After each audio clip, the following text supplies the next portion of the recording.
Muy buenas noches, bienvenidos a Primer Círculo.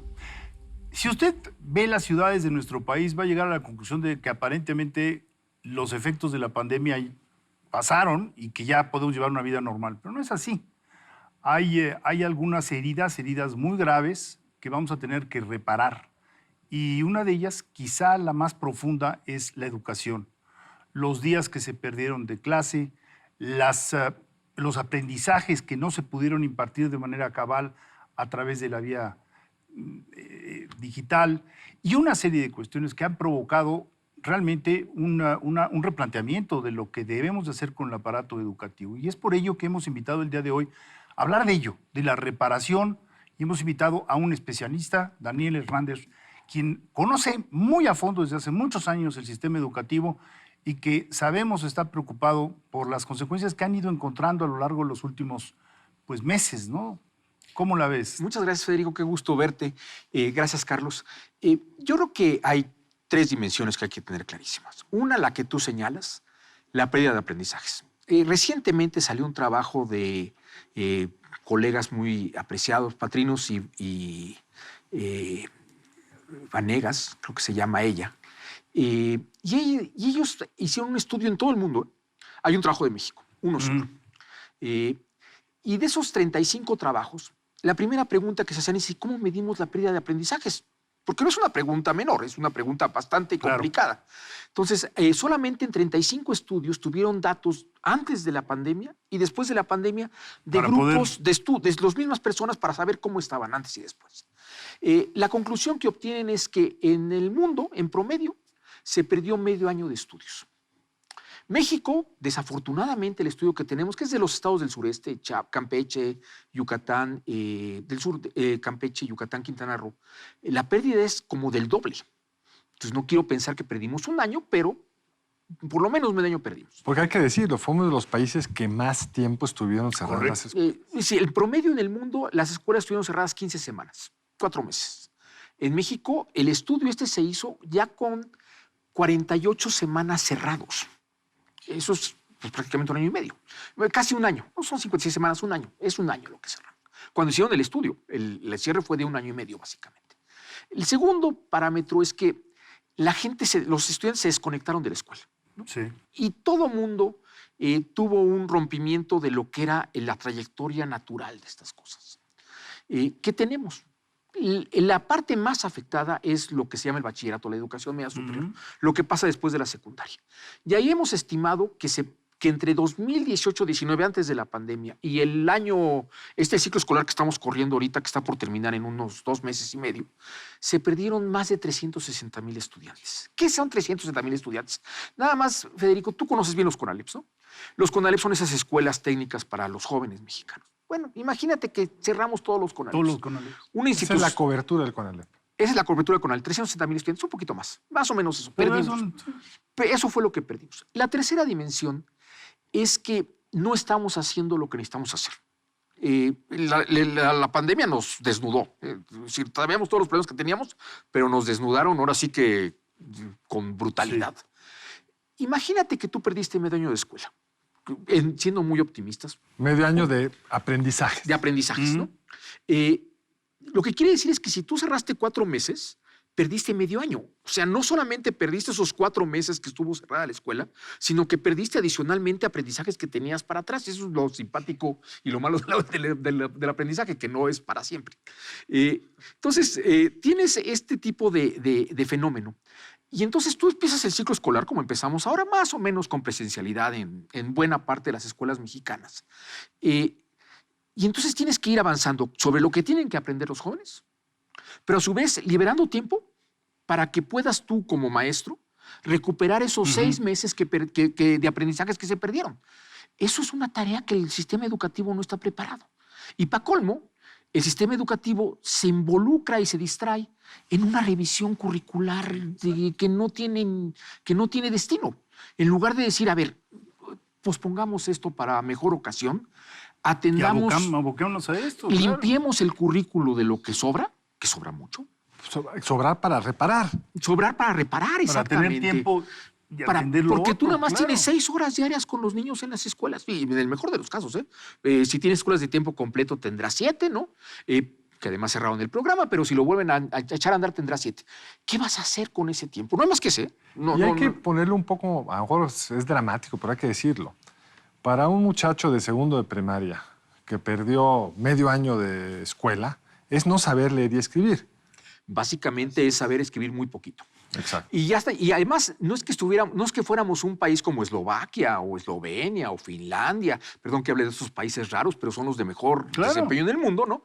Que tenían muy buenos niveles de aprendizajes.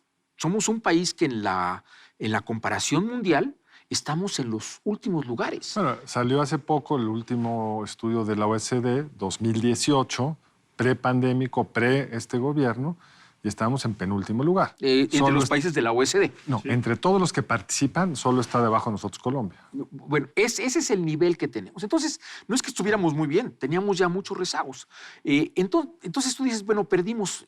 ¿Cómo le hacemos para recuperar lo que no lo alcanzamos y para mejorar un poco? No sabíamos leer y escribir, menos sabíamos sumar y restar, ¿no? Sí. El área de las matemáticas es un tema muy delicado que no estamos viendo. Esas 3 cosas nos desnudaron. ¿Qué va a pasar además? Tienes maestros que tienen que adecuar el currículo para poder trabajar en estas doble vía, ¿no? En poder recuperar aprendizajes y en avanzar entre lo que tuvieras que avanzar. Supongamos que ignorando las ocurrencias de cambiar currículo que tenemos hoy en día, ¿no?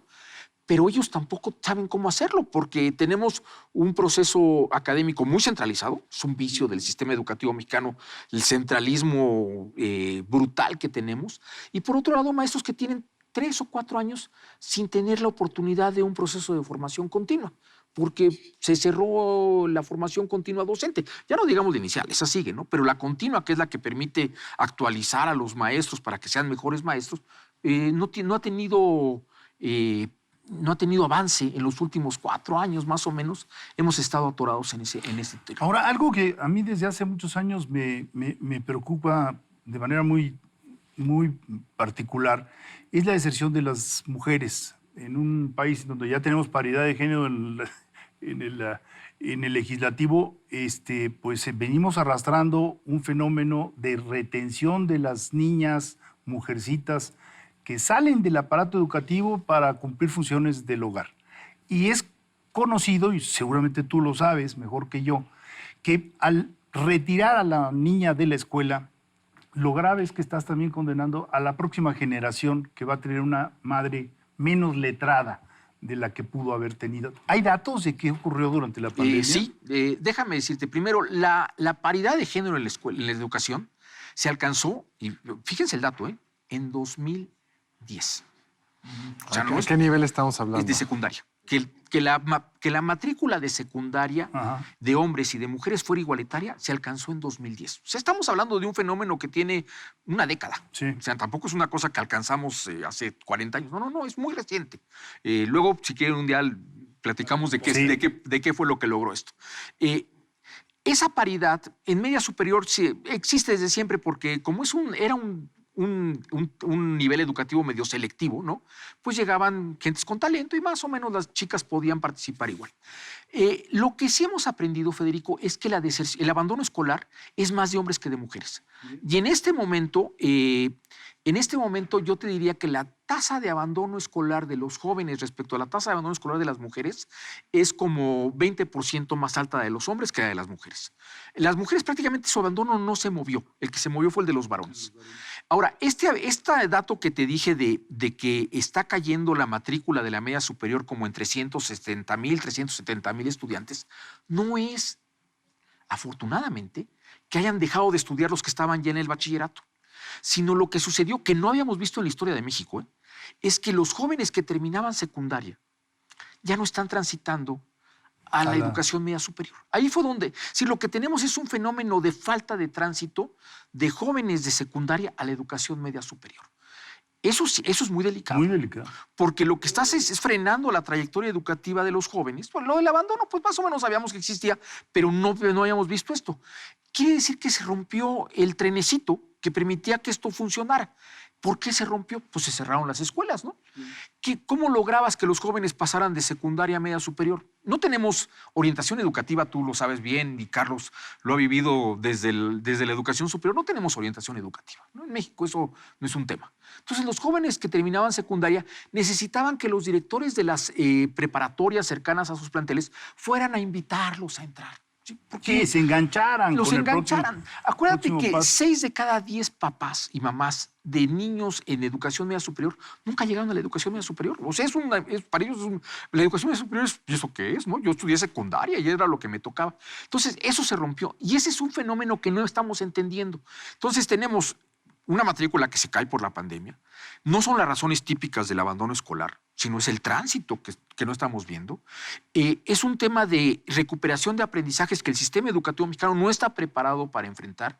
Y eso nos pinta, como tú decías, un panorama en que una generación, por lo menos una generación educativa, va a tener que trabajar mucho el sistema educativo para recuperarlo. Ahora, Además pero- es muy caro. Perdón, es carísimo recuperar a los estudiantes que dejan, digamos, el trenecito para utilizar tu símil. Ahora, esos seguramente ya los perdimos, pero yo quisiera regresar a lo otro, y es, perdimos medio año, lo que haya sido. ¿Hay una política gubernamental expresa, como en otros lugares, para recuperarla? No. ¿O cada maestro hace como puede? Cada maestro O hace cada como puede. estado. Hace como puede. Afortunadamente, los estados en esta crisis han recuperado parte de su potestad, ¿no?